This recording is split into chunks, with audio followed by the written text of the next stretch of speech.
નમસ્કાર દર્શક મિત્રો. આજે રાજકારણના એવા આટાપાટા, એવી શકોની ચાલ માંની એકની વાત કરવી છે. આ વાતના નાયક ભાઈ કાકા છે અને ખલનાયક બાઉભાઈ જશભાઈ પટેલ અને આખી સરકાર છે. ભાઈ કાકા અને ભીખાભાઈનું વિદ્યાનગરની સ્થાપનામાં યોગદાન અને સરદાર સાહેબના સ્વપ્નને સાકાર કરવા માટે એમણે ઉઠાવેલી જહેમત એ કોઈનાથી અજાણ નથી. 1958માં માર્ચ મહિનામાં સરદાર વલ્લભભાઈ વિદ્યાપીઠે પોતાની પરીક્ષાઓ લીધી. એનો પ્રથમ પદવીદાન સમારંભ 1959ના નવેમ્બરમાં કરવાનો એમણે વિચાર્યું. ભાઈ કાકા દિલ્હી ગયા, રાષ્ટ્રપતિ રાજેન્દ્ર બાબુને મળ્યા. એમને 1959ના જાન્યુઆરીની 13મી તારીખ અનુકૂળ હતી, એટલે એ તારીખે એમની સંમતિ મળી. ત્યાર પછી એમણે મહારાષ્ટ્રના મુખ્યમંત્રી યશવંતરાવ ચૌહાણનો સંપર્ક કર્યો.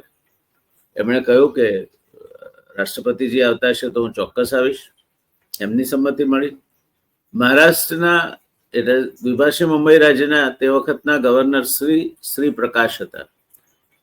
ગવર્નરશ્રીને મળ્યા. ગવર્નરશ્રી કે અમે મારે તો હું તો કુલપતિ છું યુનિવર્સિટીનો, એટલે અમે આવવું પડે અને આ તો વિશેષ છે. યશવંતરાવજી આવે છે, રાજેન્દ્ર બાબુ આવે છે, ચોક્કસ આવીશ. બધાએ હા કહી અને ભાઈ કાકા ખુશ થતા પાછા આવે. હવે ખરી રમત હવે થવાની છે. ભાઈ કાકા ને યોગાનુયોગ એમની વાઇસ ચાન્સેલર તરીકેની ટર્મ એ ક્યારે પૂરી થાય છે એ એમના ધ્યાન બહાર ગયું. ભાઈ કાકા લખે છે કે 1959ના જાન્યુઆરીની 13મી તારીખે રાષ્ટ્રપતિ રાજેન્દ્ર બાબુ વિદ્યાનગર આવી શકે એમ કહ્યું. તે વખતે મને બિલકુલ ખ્યાલ નહીં કે 3 વર્ષ પૂરા થતા મને યુનિવર્સિટીમાંથી સરકાર દૂર કરશે. અમદાવાદ અને વડોદરા યુનિવર્સિટીઓમાં ઉપકુલપતિને 9 વર્ષ સુધી તે જગ્યા પર રાખવામાં આવેલા, જ્યારે ભાઈ કાકાને તો 3 જ વર્ષ થયા હતા. પેલા ઉપકુલપતિઓને તો સરકારે બેસાડ્યા હતા. અહીંયા તો તગારા ઉચકી, દાન ઉઘરાવી, જમીનો મેળવી અને પાયામાંથી સરદાર સાહેબનું સ્વપ્ન સાકાર કરવાનું કામ એના 2 મુખ્ય સ્વપ્નશિલ્પી એ ભાઈ કાકા અને ભીખાભાઈ સાહેબ હતા. ત્યારે 1959ના જાન્યુઆરીની 13મી તારીખે એમણે કબૂલ કરી, પણ એ પહેલા એમનો વાઇસ ચાન્સેલર તરીકેનો કાર્યકાળ પૂરો થઈ જતો હતો. જો એમને આ ખ્યાલ હોત તો એમણે રાષ્ટ્રપતિને અનુકૂળ નહોતી તારીખ, તો ઉપરાષ્ટ્રપતિ વખતે રાધાકૃષ્ણનજી હતા, એમની સાથે પણ સંબંધ સારા હતા. એમને મળીને એમણે આગળની તારીખ લીધી હોત જે તારીખે વાઇસ ચાન્સેલર હોત તો. પણ જાન્યુઆરીની 13મી તારીખ ચાલુ રહી અને બાકીનું બધું પણ ગોઠવાતું ગયું. ભાઈ કાકા લખે છે એમના પુસ્તક ભાઈ કાકાના સંસ્મરણોના પાન 383 પર, અમારી યુનિવર્સિટીમાં અને ચારુતર વિદ્યામંડળમાં પ્રથમ પદવીદાન સમારંભ માટે બધાને ઘણો મોટો ઉમંગ હતો. સ્વાભાવિક છે. આખા નગરને અને નગરના વૃક્ષોને સી રીતે શણગારવા એની યોજનાઓ ઘડાવવા માંડી હતી. પણ ડિસેમ્બરની 14મીએ મને સરકારી હુકમ મળ્યો કે શ્રી બાબુભાઈ જશભાઈને ઉપકુલપતિ તરીકે નિમ્યા છે. 3 વર્ષની મુદત પૂરી થઈ ડિસેમ્બરની 19મીએ ઓફિસના સમય પહેલા તેમને હોદ્દો સોંપી દો. 13મી જાન્યુઆરી 1959 પહેલો પદવીદાન સમારંભ છે.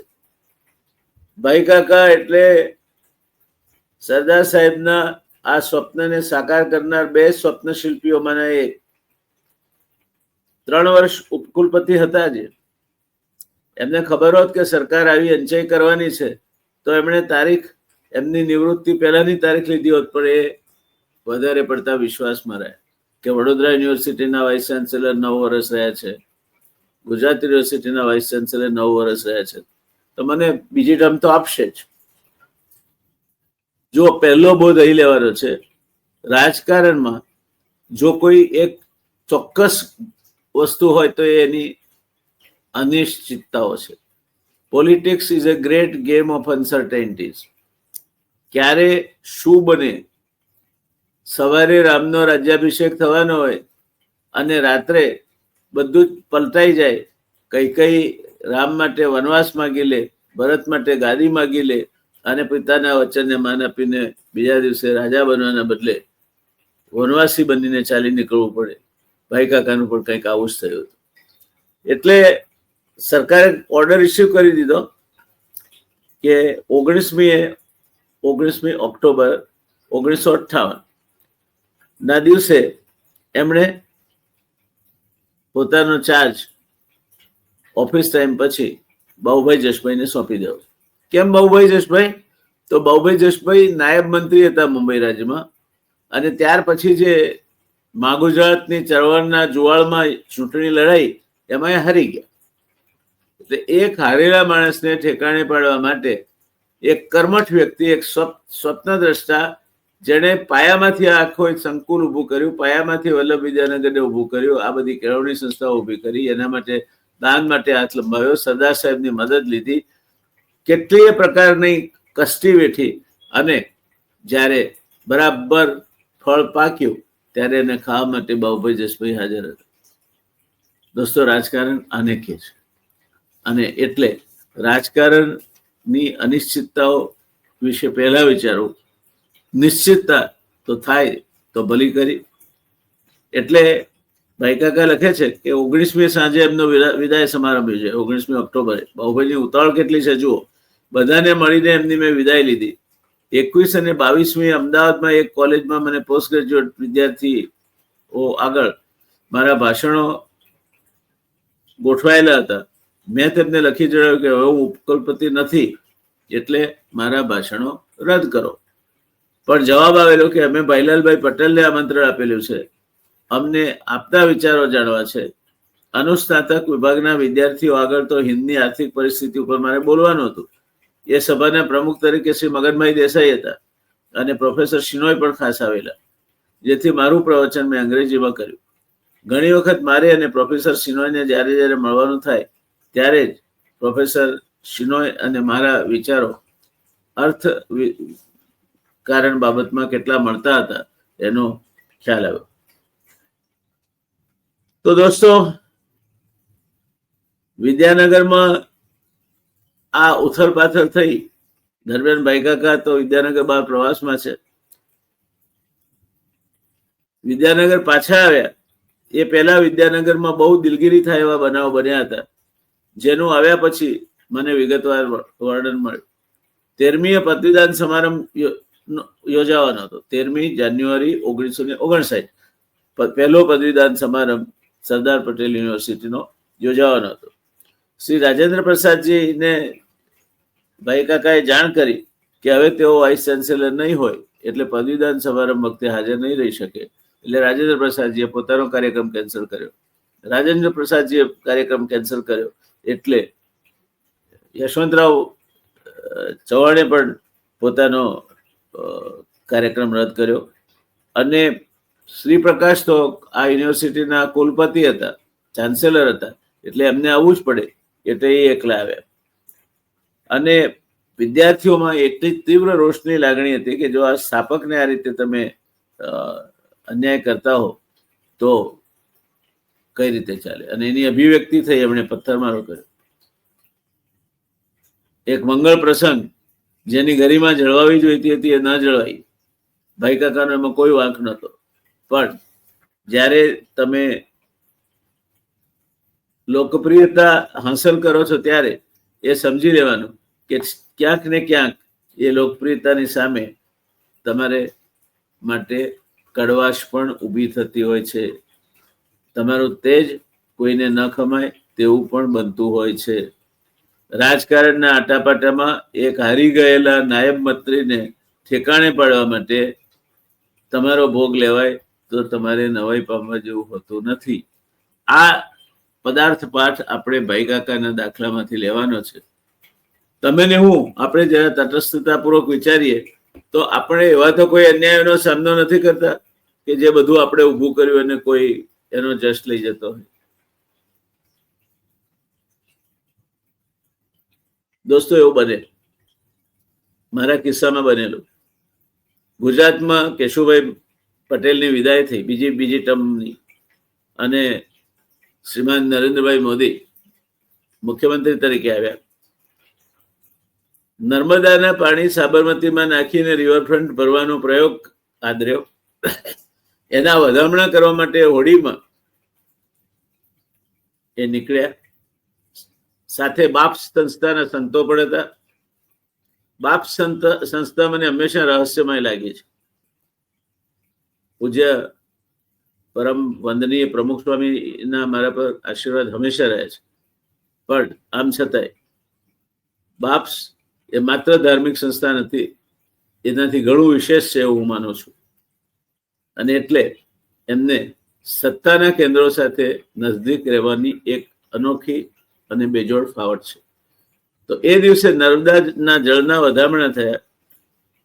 પહેલા નર્મદા નિગમના ચેરમેન તરીકે અને ત્યાર પછી મેધા પાટકર અને એના સાથીઓ સામે એ વિભાગના મંત્રી તરીકે આખી દુનિયામાં ઝીક ઝીલી, સુપ્રીમ કોર્ટમાંથી કેસ બહાર લઈ આવ્યા અને નર્મદાના વધામણા યોજાયા. તે દિવસે મને આમંત્રણ નહોતું, માની શકો છો. પણ આ નિરપેક્ષતા કેળવવી પડે છે.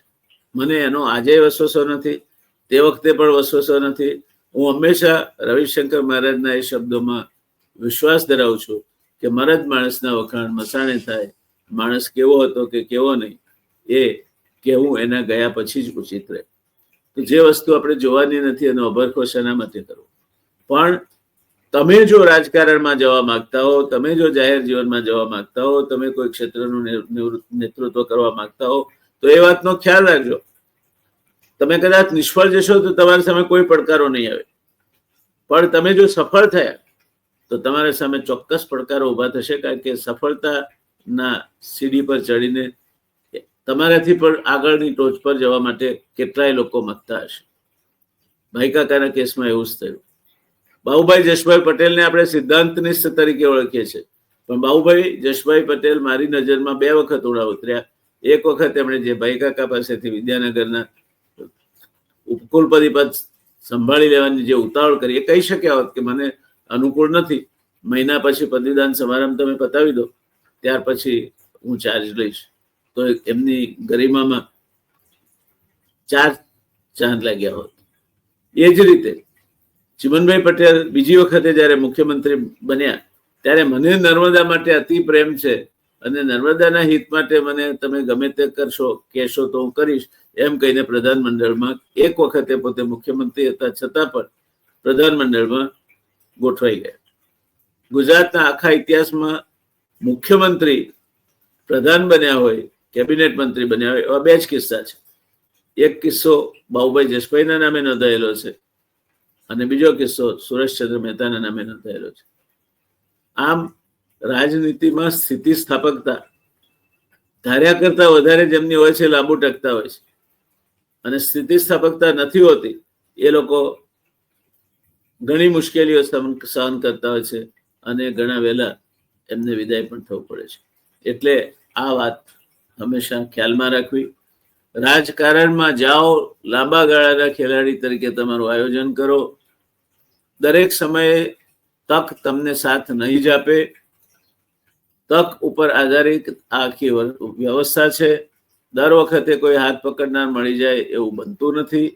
અને ત્યારે નિરાશ થયા વગર તમે જો બેટિંગ ચાલુ રાખશો તો ક્રિકેટની પેલી ઉક્તિ, if you have a capacity to stay at the wicket, runs will follow. તમે જો વિકેટ પર ટકી રહેશો તો રન થવાના છે. તમારે ટકી રહેવું જોઈએ. અને હું ટકી રહ્યો. બીજી વખત એ જ નરેન્દ્રભાઈ મોદીના મંત્રીમંડળમાં આરોગ્ય મંત્રી બન્યો. ધીરજ એ રાજનીતિમાં જેને લાંબે જવું છે એને કેળવવાનો મોટામાં મોટો ગુણ છે. અને રાજનીતિમાં બીજી વાત સમજીને ચાલવાનું કે રાજનીતિ એટલે તમારી વ્યક્તિગત પ્રતિષ્ઠા અને વ્યક્તિગત છાપ ઉપસાવવાની એક રમત છે. દર વખતે તમે પ્રધાન નથી બનવાના, દર વખતે એમએલએ નથી બનવાના, દર વખતે એમપી નથી બનવાના. બહુ થોડા નસીબદાર માણસોને આવી તકો મળતી હોય છે. ક્યારેક તમારી પાસે કશું નહીં હોય ને ત્યારે લોકો તમને સ્વીકારે કે ના, માણસ તરીકે તો સનત મહેતા એટલે સનત મહેતા. એક વખતે ટાઈમ્સ ઓફ ઇન્ડિયાએ અમે એના એ વખતના એડિટરના ઘરે એમને જન્મદિવસની પાર્ટી હતી, બેઠા હતા. તેમણે ગમતમાં કહેલું કે હું આવતીકાલે છાપામાં એક લેખ લખવાનો છું. તમારા બંને, હું ને શરદભાઈ બંને હાજર હતા અને શરદભાઈ મારા રાજકીય ગુરુ છે. તો કે તમને બંનેને ઉદ્દેશીને એક લેખ લખવાનો છે, હેડલાઇન મેં નક્કી કરી નાખી છે. એટલે અમે કુતૂહલ પૂછ્યું કે શું લખવાના છો? અમને કે વસ્ત્રાહરણ તો અમારું નથી કરવાના. તુષારભાઈ કે નહીં, મારી હેડલાઇન છે Sanat Mehta and Jaynarayan Vyas, the best chief ministers Gujarat never had. કેટલી સરસ હેડલાઇન છે, ગમીને. આ તૈયારી રાખવી પડે. રાજકારણમાં નિરાશ થશો, હતાશ થશો તો એનું નુકસાન તમને જ થવાનું છે. આરોગ્ય તમારું કથળશે, તમારું બગડશે. ચિમનભાઈએ પોતાનો બીજો સભ્ય જેવી શાહને ચૂંટીને રાજ્યસભા મોકલવાનું પાછળ પોતાની વ્યક્તિગત ઇજ્જતને પણ ના ખડકી દીધી હોત તો કદાચ એમને હાર્ટ એટેક ના આવ્યો હોત. અને બીજા દિવસે ચૂંટણી થાય ત્યાં સુધી એ છુપાવી રાખવા માટે એ યુએન મહેતા હોસ્પિટલમાં ન ગયા, પણ એક એવા ખાનગી હોસ્પિટલમાં ગયા કે જ્યાં પૂરતી સગવડો નહોતી અને છેવટે એમનું કમનસીબે નિધન થયું. એટલે ધીરજ, ઉશ્કેરાટનો અભાવ, ઠંડા કલેજે નિર્ણય લેવાની ક્ષમતા અને નિરાશાઓ સામે ટકી રહેવાની આવડત. સાહેબ, છેલ્લી વાત કહીને મારી વાત પૂરી કરીશ. બ્રિટનના વડાપ્રધાન વિન્સ્ટન ચર્ચિલ, નામ સાંભળ્યું હશે તમે. વિન્સ્ટન ચર્ચિલ એટલે બીજા વિશ્વયુદ્ધનો હીરો. ચર્ચિલનું બીબીસી પર ભાષણ ચાલતું હોય ત્યારે ટેક્સી વાળાઓ પેસેન્જર લઈ જવાની ના પાડતા હતા કે Churchill is on the air. એ ચર્ચિલને બ્રિટિશ પ્રજાએ ટ્રાફાલ્ગર સ્ક્વેરમાં એવડું મોટું નાગરિક સન્માન આપ્યું કે જે આજ સુધી બ્રિટનના કોઈ વડાપ્રધાનને મળ્યું નથી. પણ પછી ચૂંટણી આવી અને એક જ સૂત્ર બ્રિટનના આ અતિ લોકપ્રિય વડાપ્રધાનને અને એમના પક્ષને હરાવી ગયું. એ સૂત્ર હતું ચીયર ચર્ચિલ. કારણ કે ચર્ચિલના વિરુદ્ધ તો બોલી શકાય એમ નહોતું. લોકમત ચર્ચિલની લોકચાહના પ્રબળ હતી. એટલે ચીયર ચર્ચિલ, વોટ લેબર. પણ હવે શાંતિ આવી છે. શાંતિમાં યુદ્ધનો નેતા નહીં કામ આવે. હવે નવઘડતર કરવાનું છે. એના માટે તમે લેબરને મત આપો અને ક્લેમન્ટ એટલી નવા વડાપ્રધાન બન્યા. વિન્સ્ટન ચર્ચિલ ચૂંટણી હારી ગયા. આ અનિશ્ચિતતાઓનું નામ છે રાજકારણ. એટલે તમારે રાજકારણમાં જવું હોય તો પહેલી તૈયારી આ બધી અનિશ્ચિતતાઓ સામે અડીખમ રહી શકશો કે કેમ તેની કરજો. સફળતા મળશે તો વાંધો નહીં, સફળતા મળે તો આપણે રાજી, પણ ન મળે, નિરાશા સાંપડે એટલું જ નહીં, તમે કરેલા કામનો જશ કોઈ ખાટી જાય. આખા વિદ્યાનગરના સ્વપ્ન શિલ્પી ભાઈ કાકા ને ભીખાભાઈ સાહેબ અને બરાબર પહેલો જ પદવીદાન સમારંભ અને ભાઈ કાકાને વાઇસ ચાન્સેલર પદેથી દૂર કરીને બાબુભાઈ જસભાઈને નિમવામાં આવે તો ભાઈ કાકાના મનમાં શું વીત્યું હશે વિચાર્યું આપણે કોઈ દિવસ? પણ એ પણ પચાવી જાય. એનું નામ નેતા. તમે આવા નેતા બનશો તો ચોક્કસ જાહેર જીવનમાં તમારા માટે તક છે. કોઈ વસ્તુ સાથે પ્રેમમાં પડશો નહીં. ક્યારેક નિરાશા મળે તો હતાશ થશો નહીં. હજારોએ નિરાશામાં અમર આશા છુપાઈ છે એમ સમજીને કામ કર્યા રાખજો. કરોળિયાને તમારો ગુરુ બનાવજો. કરતા જાળ કરોળિયો ભોંય પડી પછડાય, વણ તૂટેલે તાંતને ઉપર ચડવા જાય. સતત કાર્યશીલ રહેજો અને એમ કરતા કરતા બીજા કોઈ અવગુણો તમારામાં નહીં હોય. અત્યારે તો જો કે અવગુણો હોય એ પણ એક બહુ મોટી કઈ બાધા નથી રહી. અત્યારે જે એમપી છે એમાં સૌથી વધારે એમપી એવા છે કે જેમનો ગુનાહિત ઇતિહાસ હોય. તો તમે એમપી, એમએલએ, પ્રધાન, નગરપાલિકા પ્રમુખ, જિલ્લા પંચાયત, તાલુકા પંચાયત પ્રમુખ, ગમે તે બનો, છેવટે તમારામાં ગરિમા અને ધીરજ હશે તો દીપી ઉઠશો. ધીરજ રાખજો. જ્યારે તક આવશે ત્યારે તકદીર એની હાથની તમારી પાસે મોકલશે ને હાથની ચોક્કસ તમારા પર કળશ ઢોળશે. અધીરા થશો નહીં. આ સૂત્ર યાદ રાખો. If you have a capacity to stay at the wicket, runs will follow. Develop that capacity. તમારામાં જો વિકેટ ઉપર ટકી રહેવાની ક્ષમતા હશે, રન તો થશે. તો બસ આટલું જ આજે. આપણે એના પદાર્થ પાઠ પણ જોયા, ભાઈ કાકાનું ઉદાહરણ પણ જોયું, કેવી ઘટનાઓ બને છે રાજકારણીઓના જીવનમાં તે પણ જોઈ, અને એમાંથી શું બોધ લેવો જોઈએ તેની પણ વાત કરી. વળી રસપ્રદ વાતો કરીશું આ એપિસોડની આગળના એપિસોડમાં. મળીશું ત્યારબાદ. આવજો દોસ્તો. તમારા દોસ્ત જયનારાયણ વ્યાસને આજ્ઞા આપો. વિદાય લઉં છું. તમે સબસ્ક્રાઇબ ના કર્યું હોય તો કરી દેજો. ફરી એકવાર મારી વિનંતી, તમારા મિત્રોને પણ સબસ્ક્રાઇબ કરવા પ્રેરશો. વધારે ને વધારે લોકોને આપણે આ સભાનતાનું જે અભિયાન માંડ્યું છે એમાં જોડવા છે. એમને ઇતિહાસની વાર્તાઓ કહેવી છે, એમને ભાઈ કાકા જેવા પાત્રોથી સાક્ષાત્કાર કરાવો છે, એમને વિદ્યાનગર જેવી સંસ્થા અને આખું શહેર કઈ રીતે ઊભું થાય એની વાતો કરવી છે. અને એ બધું કરનારને છેવટે બરાબર મોઢામાં આવેલો કોળિયો ઝૂંટવાઈ જાય તે પ્રકારની પરિસ્થિતિની પણ વાત કરવી છે. ક્યાંક પ્રોફેસર જુનારકર પણ આવશે એમાં, ક્યાંક મોરારજી દેસાઈ પણ આવશે. તો આજે બસ આટલું જ. મળતા રહીશું. આવજો. જય જય ગરવી ગુજરાત, જય જય ગરવી ગુજરાત, જય જય ગરવી ગુજરાત.